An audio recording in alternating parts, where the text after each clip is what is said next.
Olá, galera. Eu sou Era, da Era Palestras e Cursos. Vou deixar aqui mais um vídeo para ajudar, para reforço, desta vez sobre domínio de uma função. Formas de você registrar o domínio de uma função e fazer uma leitura sobre esse domínio. Eu já tenho o exercício pronto, eu vou fazer comentários, mencionar algumas coisas, porque assim o vídeo fica mais curto, tá ok? Então vamos lá. Aqui nós vamos tratar de modos, formas diferentes de você anotar um intervalo. Claro que quando a gente fala em funções, intervalo de funções, a gente está querendo dizer o seguinte: para um determinado conjunto de valores reais, essa função tem determinada imagem. Isso quando você vai estudar, vai lá para a função.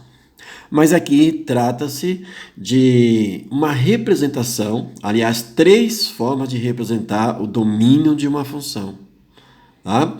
É só para lembrar, o domínio está atrelado aos valores do eixo X, que é aqui representado pelas retas. Ok? Tá ok? Então vamos lá. Então é aqui, olha, nós temos aqui no primeiro caso, e veio da seguinte maneira. Veio a notação 2, que corresponde a uma forma algébrica de você representar o intervalo. Veio também a reta, com o intervalo representado na reta. E aqui está pedindo para a gente trabalhar essa outra notação. Então, foram dadas 2 notações e a gente vai registrar a terceira. Então, foi dada aqui uma reta real. Aqui tem a localização de valores.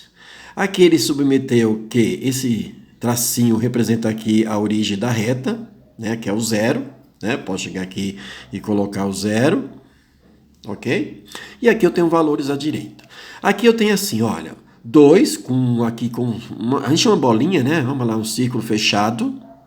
E aqui um 4, dado um espaço, porque tem uma diferença entre o 2 e o 4.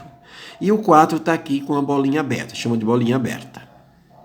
Então, esse é o intervalo que a gente vai registrar, que está registrado para a gente fazer as outras anotações. Então, se eu olhar para essa reta, eu consigo, então, preencher essa parte algébrica, que está da seguinte maneira. Chave, x pertence aos reais, tá ok. O x está entre 2 e 4, inclusive o 2. Então, lá, 2 e 4. Então, como é que eu registro? Esses valores entre 2 e 4, um valor aqui, qualquer um deles, entre 2 e 4, por exemplo, se eu pegar o 3 vai ser maior do que o 2 e vai ser menor do que o 4.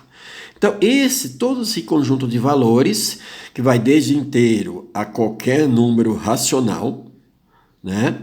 Ele está aqui dentro, entre o 2 e o 4, pelo fato da bolinha aqui estar fechada, o 2 também entra no domínio dessa função. Então, por isso que está dessa maneira. E qual é a outra maneira de nós colocarmos o intervalo? Está aqui, representação parênteses, colchete. Quando o intervalo é fechado em um dos extremos, no caso está fechado em 2, eu coloco o colchete voltado para dentro, com essa abertura do colchete voltado para dentro. Vírgula, aí vou representar o outro extremo. O outro extremo está aqui com a bolinha aberta. Então, o que eu vou fazer para colocar aqui essa outra parte do extremo? Eu podia tanto fazer colocando o colchete, só que virado ao contrário, colchete ao contrário, mas quando se trata de intervalo aberto, eu posso colocar parênteses para representar o intervalo aberto. Então, aqui estão as 3 representações para o intervalo. Vamos para a segunda situação. Eu tenho aqui, olha, um intervalo representado entre colchete, fechado em -3 e fechado em 1. Aqui está dizendo o seguinte: vale os valores -3 e 1 e todos aqueles que estão entre -3 e 1. Então, por exemplo, -2, -1, 0 e todos os valores que são reais né, irracionais, estão entre menos 3 e 1, inclusive os dois valores, porque aqui colchete fechado está para dentro. Aqui é a representação algébrica, olha lá, né? Abre chave, x que pertence aos reais, está o quê?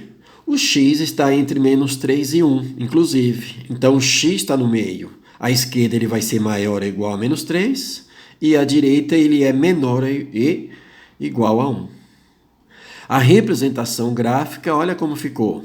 A reta real, eu não tracei aqui alguma coisa para zero, tá? Eu dei um espaço entre os dois valores. Nós queremos os valores que estão entre esses dois, que é menos 3 e 1, inclusive o 1 e o menos 3. Por quê? Porque aqui está representado com intervalo fechado. Ok? Terceira situação. Olha lá, foi dada esta parte algébrica. Olha lá, x que pertence aos reais, tá o quê? Eu tenho os dois extremos. A gente vai determinar quais são os valores que estão entre menos 1 e 4, que estão entre menos 1 e 4, né? Não inclui, nesse caso, o menos 1 e o 4, que vai ficar aberto, vai ficar ao contrário, né? Não para dentro, vai ficar para fora essa abertura, esse colchete, ou, né, no caso, como trata de intervalo aberto, a gente pode representar por parênteses. Então está aqui, ó, a representação desta situação, intervalo aberto, porque equivale para x o maior do que menos 1 e menor do que 4. Então o intervalo, nesta notação, eu vou representar por parênteses, o que poderia ser dois colchetes ao contrário. Aqui está na reta, né? Como é aberto em menos 1 e aberto em 4, foi dado esse espaço, essa distância, para mostrar. Então ele está aberto em menos 1 e aberto em 4, a famosa bolinha aberta. Por quê? Porque o menos 1 e o 4 não entram nesse domínio. Aqui temos uma outra situação, aqui é menos 8, aqui é 2, e todos os valores que estão sendo solicitados, que fazem parte do domínio, estão entre menos 8 e 2. Vale o menos 8, então é fechado, e aberto em 2. Aqui a gente colocou a representação algébrica, abre, né, a chave, x que pertence aos reais, tá ok. Como os valores estão entre menos 8 e 2, inclusive o menos 8, porque é bolinha fechada, o meu x fica então representado dessa maneira. Para cá, o x vai ser maior do que menos 8, inclusive o 8, negativo, e à direita ele é menor. Ele é menor do que 2. Então, vale todos esses valores, o menos 8 e o 2 não está valendo. Olha lá, forma de representação, uma outra forma de representação, fechado é colchete, sempre que for fechado é colchete, vírgula, a representação do extremo para 2, que no caso aqui é um parênteses porque é aberto, que podia ser um colchete ao contrário. Olha lá, esta situação foi dada isto aqui, isso é o símbolo de menos infinito ou mais infinito, nesse caso, por estar com sinal de menos, significa menos infinito. O que significa isso? Menos infinito é sempre aberto. Então é parênteses e parênteses, porque o zero também vai ter que ser aberto. Em álgebra, fica, né, abre chave, x que pertence aos reais, está o quê? X é menor do que zero, porque está aberto aqui, então é menor do que zero. Fecha, como todos os outros, fecha-se a chave. Abriu, fechou. Na reta fica o quê? Eu representei aqui pelo zero, certo? Eu representei aqui pelo zero. Como os valores estão à esquerda de zero, por quê? Porque é menos infinito. Então, vai aberto em zero e toda a reta para a esquerda, porque é menos infinito. Se fosse mais infinito, seria para a direita. Seria zero, por exemplo, até infinito. Aqui foi representado, né? Foi dado aqui a reta, está aqui uma representação da reta, aqui é aberto, aqui é menos 3, e aqui está rachurada essa reta para a esquerda.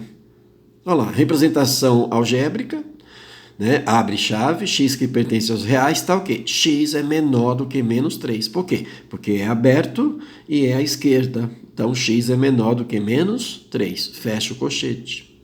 Melhor chave. E a representação da outra maneira? Olha lá, é parênteses e parênteses porque é aberto. É aberto em menos 3 e todo o conjunto de valores que estão à esquerda de menos 3, que na reta é desta maneira, a álgebra é dessa maneira. Então, o que nós vimos aqui? Nós vimos 3 tipos de representação de domínio para um dado conjunto de valores, ok? Então fica aí, espero ter reforçado, ter ajudado. Até!